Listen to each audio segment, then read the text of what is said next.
If you've had a relationship and before it even began, you may have suffered from sudden repulsion syndrome. Let's just call it SRS. Yeah, really. Chicago professional matchmaker Erika Kaibartis joins us now to explain exactly what that is. And welcome back to the show, Erika. Always good to have you here. Thank you for having me back. It's great to see you guys again. I think this might be one of those things that people are like, I don't know what this is. And then you're like, I think everyone's experienced this or had this experienced onto them. Exactly. It's such a funny thing. And sudden repulsion syndrome, it's such a funny word. It kind of, SRS for short. Right. But, you know, a lot of people have experienced this and probably not even known it before.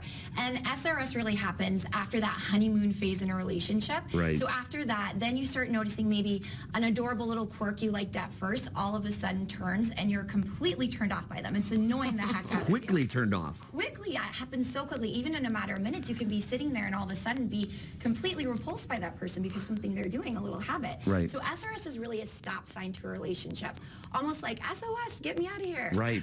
And when you get to the stage, it might be a real problem because then you can't undo it. So I think it's important to know what maybe some of those habits are. So what are some of the triggers? Yeah, so the first one is being married to your phone. And this can happen, I think, early on in a relationship, or even married couples have this problem too.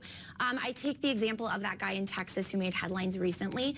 He actually sued his date for texting during the movie. I'm sure you've heard about this. But basically, she was texting during the movie, and he asked her to go outside to text, and she left him, so he sued him for the movie ticket. But, you know, in a broader sense, it's funny, but in a broader sense, if you're constantly on your phone the whole time, you're distracting from that person you're with. So it's going to seem like that whatever you're looking at is more interesting than the person you're with. Yeah, the phone one's definitely a thing. Yeah. And it's something that we're all doing these days. So that's We're something. all guilty. Yeah, so remember to put those phones away. Okay, what's another one? I know, go ahead. Oh, well, never having an opinion. Yes. So that is huge, and it might seem like a really good idea at first, you know, somebody who's going to agree with you all the time. That might seem like a good idea, but in reality, it's actually a huge turnoff. Who wants someone who's never going to have a sense of self? And they might seem like they're a great listener at first, and they're agreeing with everything. Sounds great in theory, but it actually could be quite boring, and it's a huge turnoff. Oh, for sure. And that's the thing. I think people love a little engagement back and forth. And like you said, a lot of these things, they happen after the honeymoon stage because you're going to give most people the benefit of that doubt for those first maybe month or two. But man, this stuff can happen quickly.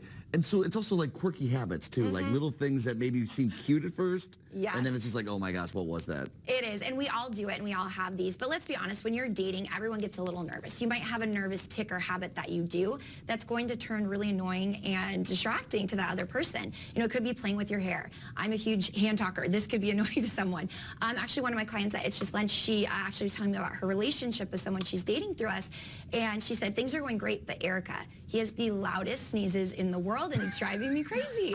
So you have to fixate on it because it's all you think about in these relationships once it starts. This sounds like an episode of Seinfeld. You know, like how he's like, oh, she's got man hands. Exactly. She eats her peas the wrong way. You know, it's like the littlest things. So we never knew that was the term that Seinfeld goes through. It's SRS. SRS, that's what you do. And I think we've been through, did we go through the honeymoon stage? Me and you? Yeah, I no. think you had We're some past that. SRS. We are already... I think Friday got to you, or my hump day. Right. No, but so one that always bothers me, because there's a broad spectrum, and I imagine it depends on who you are. It's everyone. But you know what, at first I thought was fine and cute, but really bothered me about someone, it's not being able to make a decision, not necessarily an opinion, but like, what do you want to do?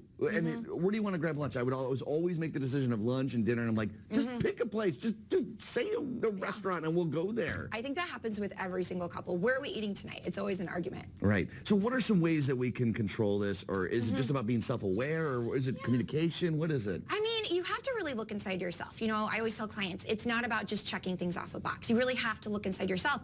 If you're going on dates and you're noticing that you're getting triggered by SRS and you're noticing these things, are you sabotaging yourself on these dates? Right. And so you have to think about that. you.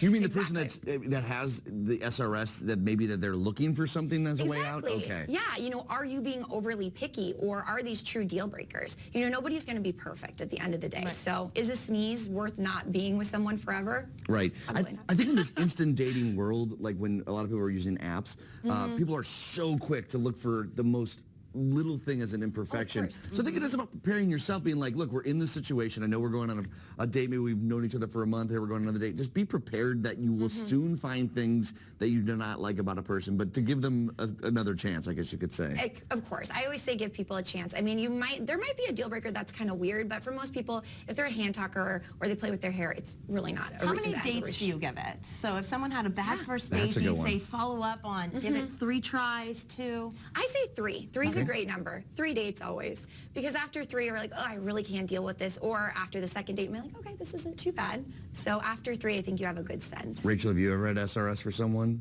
Like, was there a deal breaker that someone did something and you're like, whoa, that's nope, Yes, my first boyfriend, but it was because I was scared and in high school. But I ditched the date and went into the restroom and called one of my girlfriends and just avoided him completely. What did My he mom do? goes, She said, make it to date 3. She said that. And then I eventually started liking it. What But did he do? Why'd you go in the It bathroom? just bugged me. Okay. You know, it was like kudos or You're not cooties dating him or- anymore, right? Sometimes you No, can't we- pinpoint it. High school. Yeah. Erica, this is really cool stuff, and I think, again, it's something that I think we all know exists, but didn't really have an identifying name for it and how to fix it. So thanks so much for stopping by. Thank you again for Always having me. appreciate it. Okay, so for more on Erica and her services, go to itsjustlunch.com/Chicago.